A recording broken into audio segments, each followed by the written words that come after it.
Dicen que la vergüenza es cosa de pobres, de quienes no encajan, de quienes llegan con ropa sencilla a lugares brillantes. Yo también lo creía, hasta el día en que entendí que la verdadera vergüenza no era mía, sino de quienes aprendieron a negar su origen. Esa mañana comenzó como cualquier otra, pero terminó cambiando mi vida para siempre. A las 6 en punto ya estaba despierta. A mis 70 años, el cuerpo no espera alarmas. La primera luz del día se colaba por la ventana de mi cocina en Tlaquepaque, esa cocina que ha visto crecer a una familia entera. Puse la olla sobre el fuego, añadí canela, piloncillo y agua. El café de olla empezó a soltar su aroma, ese que abraza el alma cuando el mundo se siente pesado. Ese día no era cualquier día. Era la presentación escolar de mi nieto Mateo, la alegría más grande que me ha regalado la vida después de la muerte de mi esposo. Mientras el café hervía, yo estaba frente al comal, cuidando con paciencia las gorditas de nata. No se hacen con prisa, se hacen con amor. Así me enseñó mi abuela, y así crié a mi hijo Jorge. Las envolví en una servilleta bordada, la misma que usé el día de mi boda. Aún estaban calientes, como mi ilusión. Me limpié las manos en el delantal y tomé el teléfono que Jorge me regaló hace tiempo. La pantalla se encendió y, como una espina, apareció el mensaje que ya había leído demasiadas veces. Mamá, no llegues temprano. Nada más. Ni un te veo allá, ni un gracias por ir. Solo eso. Sentí un nudo en el estómago, pero quise convencerme de que exageraba. La ciudad tiene tráfico, me dije. Mi hijo se preocupa por mí. Aunque, en el fondo, sabía que ese tráfico tenía nombre, apellido y vestido elegante. Me puse mi rebozo azul, el mejor que tengo, herencia de mi madre. Tomé la bolsa con las gorditas como si fuera un escudo y salí de casa. En el camión, mientras avanzábamos hacia una zona que ya no sentía mía, los paisajes cambiaban. Las casas de colores quedaron atrás. El vidrio, el concreto y la perfección comenzaron a dominarlo todo. Durante el trayecto recordé cuánto había dado por Jorge.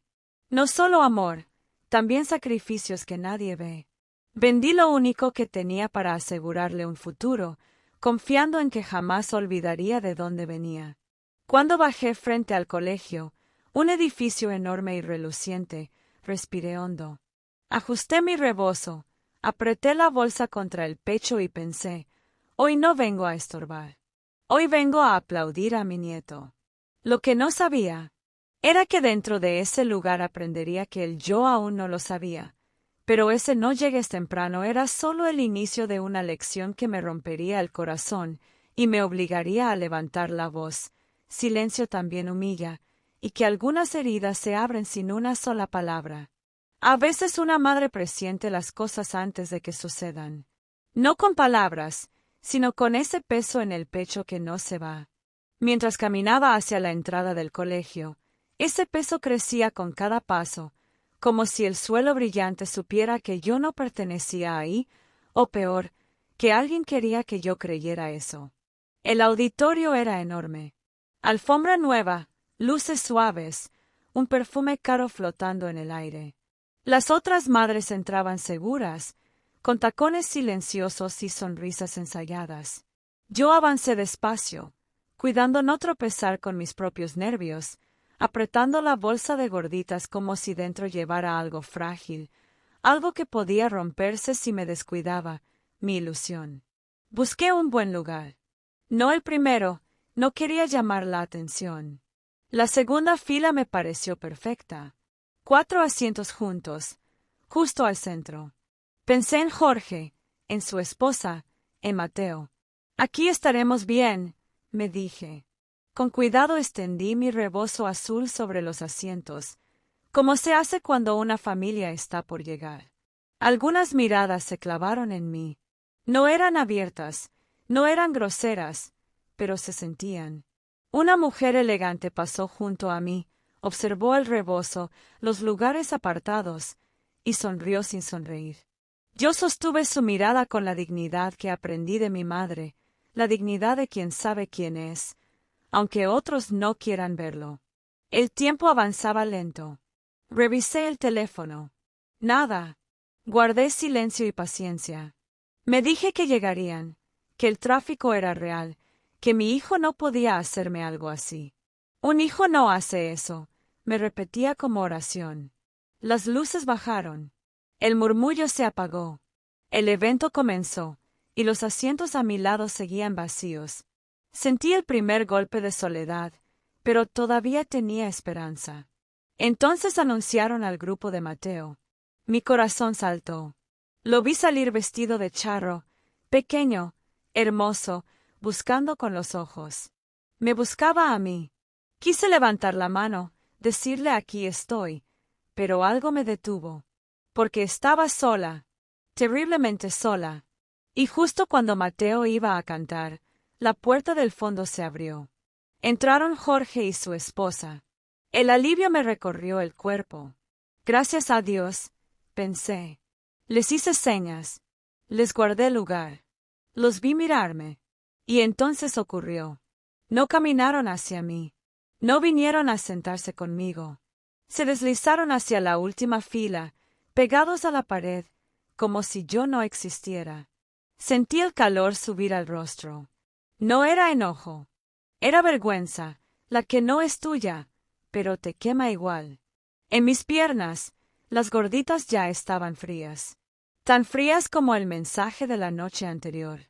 En ese instante entendí algo que aún no estaba lista para aceptar. Mi hijo no había llegado tarde, había llegado a esconderse.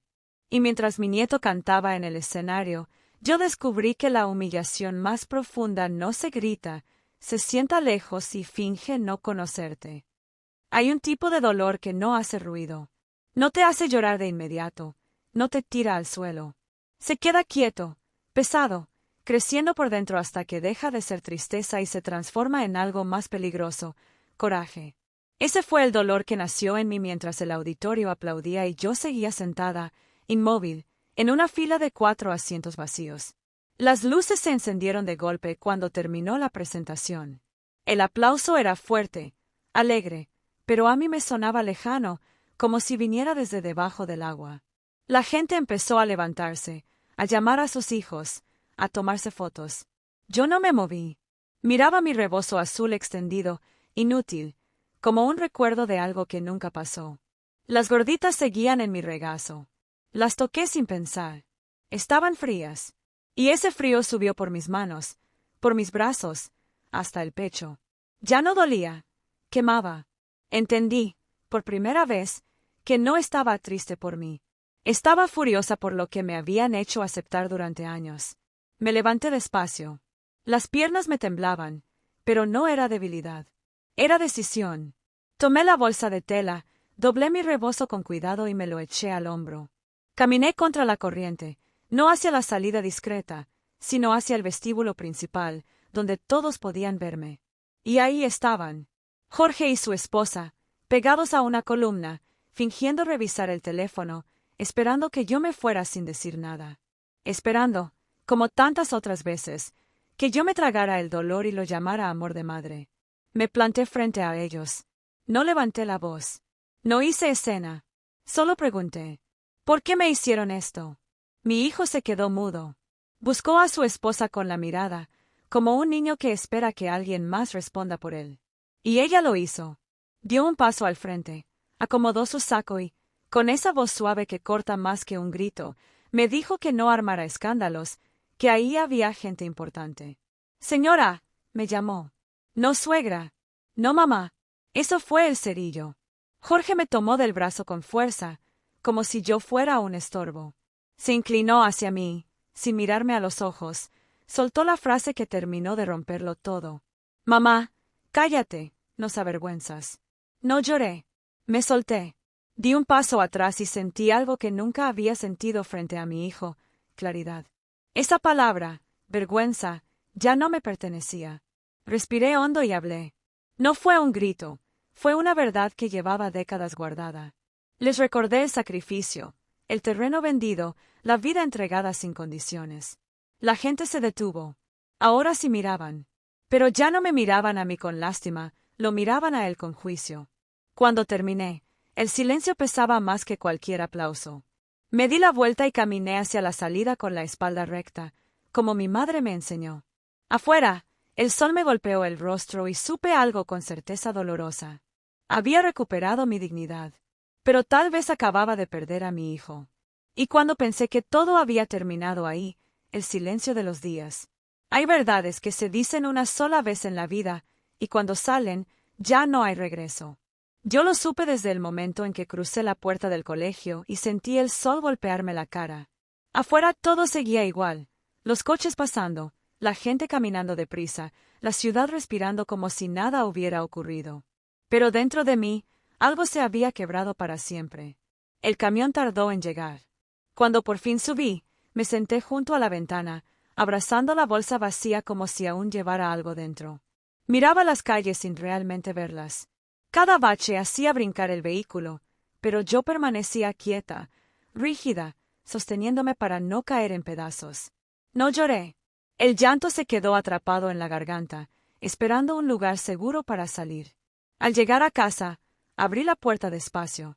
La cocina todavía olía a canela, como si la mañana se hubiera quedado congelada ahí, esperando que yo regresara con buenas noticias.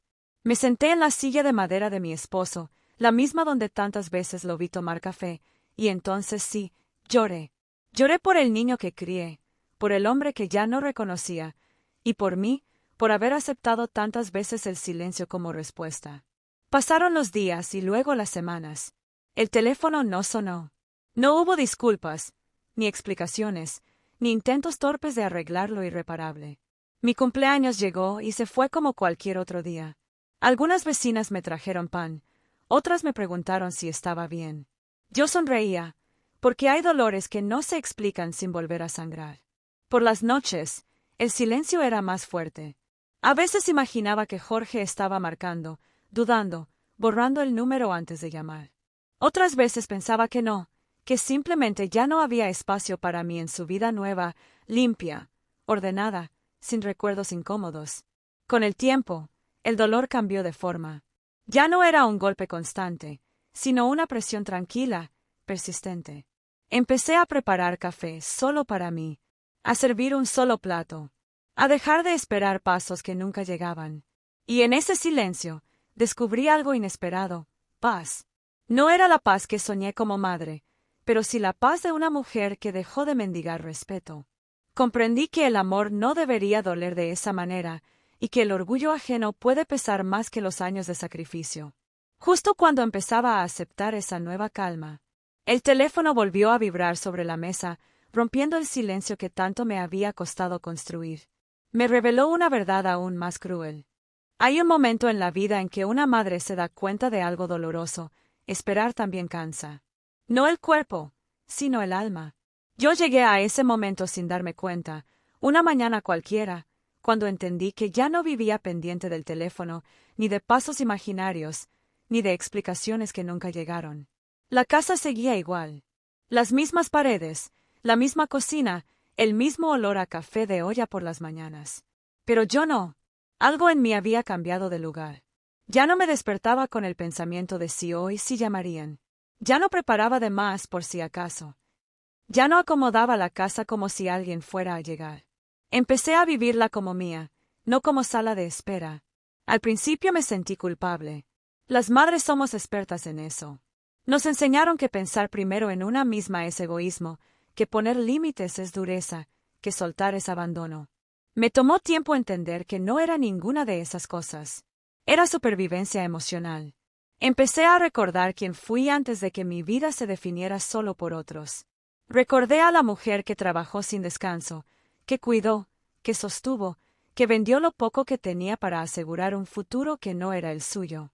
Y por primera vez, en lugar de orgullo mezclado con dolor, sentí respeto por mí misma. Comprendí que el amor de madre no debería doler todos los días. Que si amar significa humillarte, callarte o esconderte, entonces algo está roto. Yo había confundido paciencia con aguante, silencio con comprensión, sacrificio con obligación. Y no, nada de eso era amor sano. Mi hijo siguió con su vida, yo con la mía. No fue una decisión hablada, fue una distancia que se instaló sola. Y aunque duele aceptar que ya no soy parte de su mundo cotidiano, también entendí que en el mío ya no había espacio para el desprecio disfrazado de éxito. Ahora mis días son tranquilos. No perfectos, pero honestos. Me levanto temprano, cuido mis plantas, tomo mi café despacio. Nadie me apura, nadie me corrige, nadie me hace sentir fuera de lugar. Aquí no soy un estorbo ni un recuerdo incómodo. Aquí soy suficiente. A veces la nostalgia toca la puerta, no lo niego. Pero ya no se queda a vivir conmigo. Aprendí que extrañar no significa retroceder, y que amar desde lejos también es una forma de cuidarse. Y cuando finalmente entendí todo eso, supe algo con certeza. No perdí a mi hijo el día que me rechazó. Me perdí a mí misma durante años por no saber soltar a tiempo. Hay finales que no se anuncian. No traen despedidas, ni explicaciones largas, ni reconciliaciones de película. Llegan en silencio, una mañana cualquiera, cuando te miras al espejo y ya no reconoces a la mujer que siempre espera. Ese fue mi final, y también mi principio. Durante mucho tiempo creí que ser madre significaba aguantarlo todo, callar para no incomodar, perdonar sin recibir disculpas, justificar lo injustificable, solo para no perder el vínculo. Viví convencida de que si yo me mantenía firme, si seguía dando, si seguía esperando, algún día mi hijo recordaría quién era yo para él. Pero el tiempo me enseñó algo distinto. Hay personas que no olvidan por descuido, olvidan por elección. Un día desperté y entendí que mi vida se había convertido en una pausa eterna. Todo estaba en espera, la llamada, el mensaje, la visita, el arrepentimiento. Y mientras tanto, los días pasaban. Mi café se enfriaba. Mis palabras se quedaban guardadas. Yo misma me estaba dejando para después. Ese día no pasó nada extraordinario. No hubo noticias, ni llamadas, ni señales. Solo claridad. Me di cuenta de que nadie iba a venir a rescatarme de ese lugar emocional donde yo misma me había puesto. Y también entendí que no era abandono elegir salir de ahí. Era supervivencia. Empecé a vivir distinto. No para demostrar nada, no para castigar a nadie. Viví distinto porque ya no podía seguir traicionándome. Dejé de medir mi valor por el amor que recibía. Dejé de justificar desprecios. Dejé de pedir un lugar donde claramente no querían que me sentara. No fue fácil. Hubo días de culpa, noches largas, recuerdos que dolían más de lo que quisiera admitir. Pero también hubo algo nuevo, respeto propio. Por primera vez en años, sentí que mi voz interna estaba de mi lado, que no me exigía aguantar más, sino cuidarme mejor. No perdí el amor por mi hijo. Ese amor sigue ahí, silencioso, sin condiciones. Pero ya no me pierdo dentro de él. Aprendí que amar también puede hacerse a distancia cuando la cercanía lastima, que soltar no siempre es rendirse, a veces es salvar lo que queda de ti. Hoy mi casa sigue siendo la misma. Mi cocina, mi café, mis mañanas tranquilas. Pero yo no. Yo ya no me escondo. Ya no llego tarde para no molestar. Ya no reduzco mi historia para que otros se sientan cómodos. Elegí quedarme conmigo, aunque doliera. Y fue entonces cuando entendí que no perdí a mi hijo, me perdí yo durante años por no saber decir basta. El amor verdadero no exige humillación. Ser madre no significa desaparecer. Dar todo no garantiza ser valorada. Poner límites no rompe familias, rompe cadenas.